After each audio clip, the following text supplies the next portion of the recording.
मित्रहरू, गरुड पुराणमा अनुसार एउटा नर्कको नाम जसको नाम सुन्न साथ नै मन डरले भरिन्छ, तामिश्र नर्क।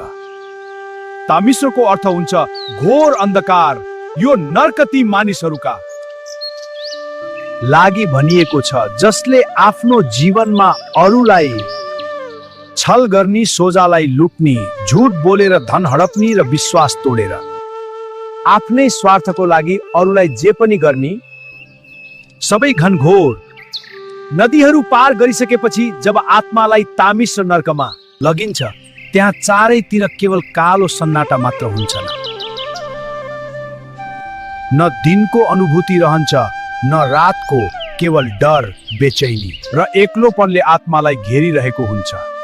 यमदूतहरूले आत्मालाई र त्यही अन्धकारमा छोडिदिन्छन् जहाँ उसका चिच्याटहरू पनि व्यर्थ हुन्छन्। यहाँ आत्माले भोग, तिर्खा र भएका अत्यन्त कठोर यातनाहरू सहनुपर्छ।